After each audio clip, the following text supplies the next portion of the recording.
नमस्कार दोस्तों। उत्तर प्रदेश औरैया जिले का नाम तो आपने सुना ही होगा। उस जिले से ठीक 7 किलोमीटर की दूरी पर एक गांव पड़ता था, जिस गांव में शुभांकर बाबू नाम के एक 61 साल के व्यक्ति रहते थे, जिनके घर में सिर्फ एक ही औलाद था और वो भी घर का रोजगार रोजी रोटी चलाने के लिए बाहर परदेश रहता था, ताकि माँ बाप और एक पत्नी थी और शुभांकर बाबू का इन सबका पेट भरा जा सके। बेटा बड़ा ही होनहार था, नाम इनका विपिन था।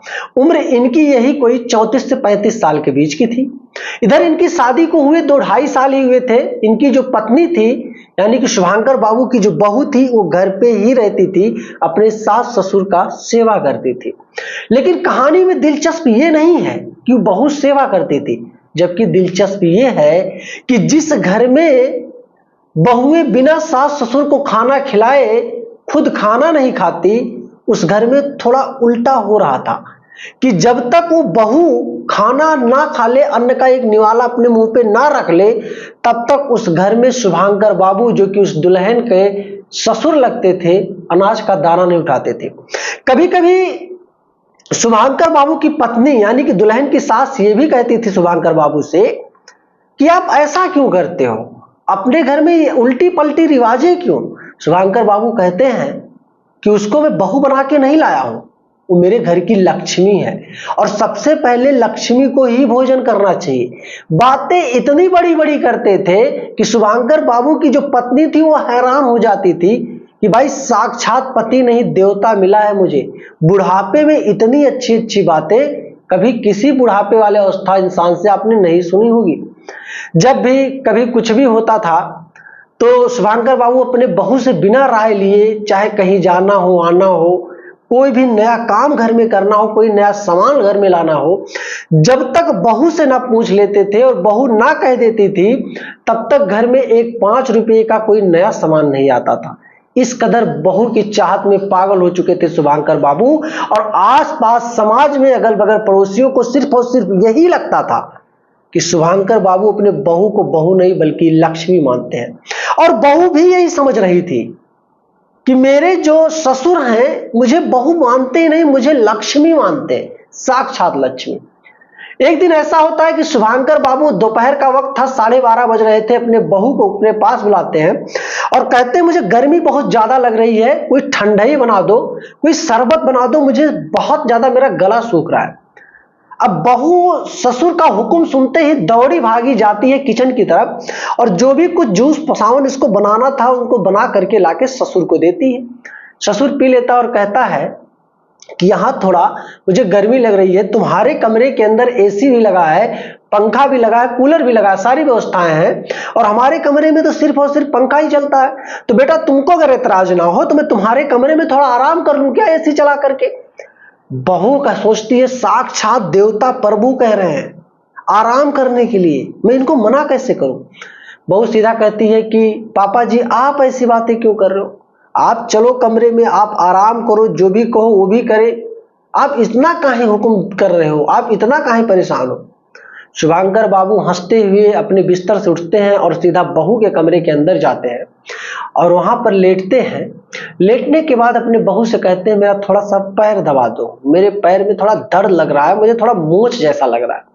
इधर बहू जाती है, थोड़ा तेल वगैरह लाती है, उनके पैरों को अच्छे से मालिश करती है। मालिश करते करते बहू को भी अजीब तरह से फीलिंग्स जगने लगे।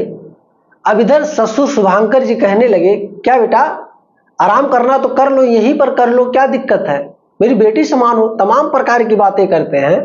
और बहू नीचे कोने के पास जाकर के उसी एसी के कमरे में आराम से नीचे लेट जाती है। जैसे ही वो लेटती है, आंख लगा ही नहीं था, आधे 1 घंटे गुजरे थे कि ससुर धीरे से उठता है और दरवाजे की किंडी को लगाता है और बहू के साथ वो संबंध बनाने की कोशिश करने लगता है। बहू परेशान हैरान हो गई कि जिसे वो देवता समझती थी आज उसको हैवान के रूप में वो देख रही है। वो कहने लगी ये क्या, माँ जी नहीं है, कहीं चली गई है तो आप इस हरकत पे उतर आए। वो कहता कुछ नहीं, सब सही है, तुम 2-2.5 साल से इसी तरीके से घर में हो, बेटा मेरा रोजी रोजगार के लिए परदेश रहता है, तुम्हारा कैसे चलता होगा, मैं हूं, मैं तुम्हें संभाल लूंगा, बस तुम मेरा साथ दो। ऐसी ऐसी बातें शुभंकर बाबू करने लगा अपनी बहू के साथ कि बहू को भी समझ में नहीं आ रहा था, उसको भी उस चीज की जरूरत थी। और शुभंकर बाबू के बहकावे में, उसकी बातों में बहू भी आ गई।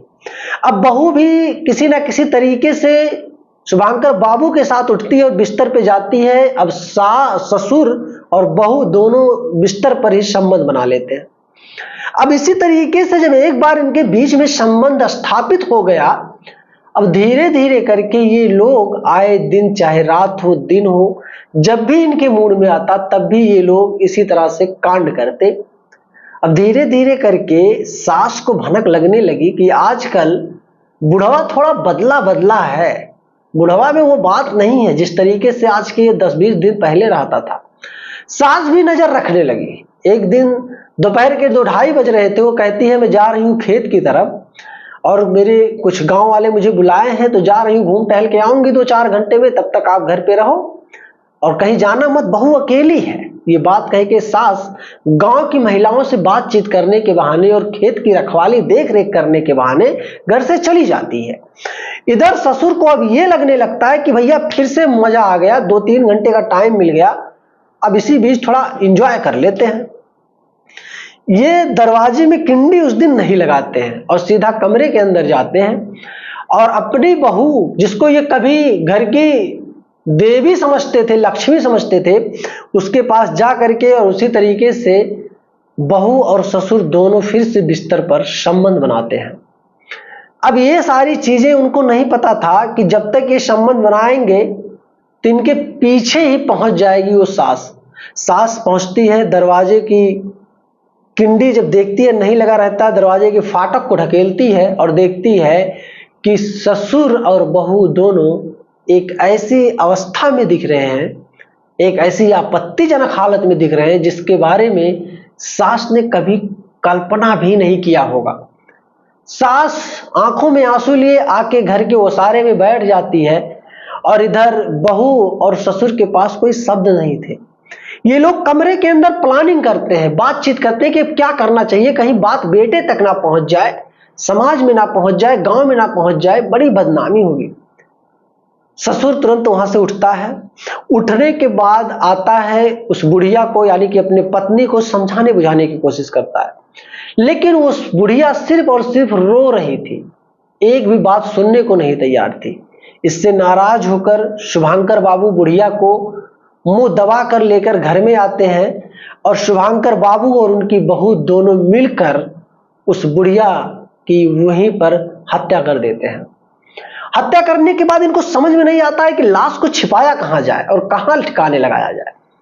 अब ये लोग सोचे कि अगर इधर उधर ले जाएंगे, फेंकेंगे तब भी बात खुल जाएगा। ऐसा करते हैं कि इनको घर के ही किसी कोने में दफना देते हैं।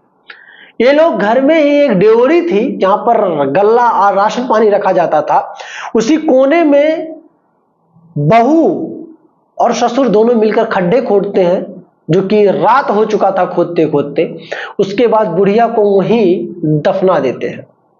दफनाने के बाद इन लोगों को थोड़ा तसल्ली तो हुआ, लेकिन ये लोग अब ये सोच रहे हैं समाज में क्या बताया जाएगा कि बुढ़िया कहां गई, लोग पूछेंगे, किस चीज का बहाना बनाएंगे। इन लोगों को कुछ समझ में नहीं आ रहा था। अब जो ससुर और जो बहू कभी रात और दिन में बैठ के रंगरलियां बनाते थे, अब उनके ऊपर उनके दिमाग में एक बहुत बड़ा सवाल बन चुका था कि इसका जवाब वो समाज को देंगे कैसे। धीरे धीरे करके 2-3 दिन इसी तरीके से गुजरे। बहू को ये लगने लगा कि जिस दिन भी सच्चाई सामने आएगी उस दिन तो बहुत बड़ा कांड हो जाएगा। बहू अपने बचाव के खातिर इस बात को अपने पति से फोन में बता देती है और कहती है कि मेरे ऊपर भी इल्जाम लगाएंगे अगर आपने ये बताया कि मैंने बताया है। इस बात को सुनने के बाद पति तुरंत परेशान हो जाता है और वहां से तुरंत अपने घर के लिए आता है, पिता से मां के बारे में पूछने लगता है। लेकिन शुभंकर बाबू उल्टी सीधी बहाने करते हैं, लेकिन बेटा जा करके कहता है कि ये जगह खोदो, इसी जगह पर मेरी मां को दफनाए हो ना, आखिर क्या कसूर था। ये बात सुनने के बाद शुभंकर बाबू के होश उड़ जाते हैं कि आखिर इतना बड़ा राज जो हमारे और हमारी बहू के बीच था, मेरे बेटे तक कैसे पहुंचा। बेटे ने तुरंत पुलिस को सूचना दी। पुलिस मौके पर पहुंचती है। पहले तो बॉडी को निकालती है। निकालने के बाद शुभांकर बाबू को गिरफ्तार करती है और शुभांकर बाबू खुद अपने साथ साथ अपने बहू को भी ले जाना चाहते थे जेल। काफी ज्यादा आरोप भी लगाने लगते हैं अपने बहू के ऊपर। पुलिस को बहू के ऊपर भी शक हो गया। पुलिस बहू को भी उठा लेती है पूछताछ के लिए और पूछताछ में कई सारी चीजें ऐसी पाई गई जिसमें बहू भी दोषी पाई गई और बहू को भी जेल की सलाखों के पीछे डाल दिया जाता है।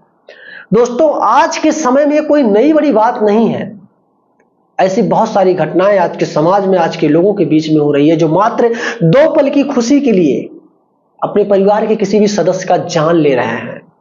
क्या आपको लगता है ये बात सही है? अगर सही है तो कमेंट करना दोस्त, और वीडियो अगर पसंद आई तो वीडियो पे लाइक करना, चैनल पे नए हो दोस्त तो सब्सक्राइब करना। मिलूंगा जल्द ही एक शानदार सी स्टोरी या कहानी को लेकर, तब तक के लिए जय हिंद।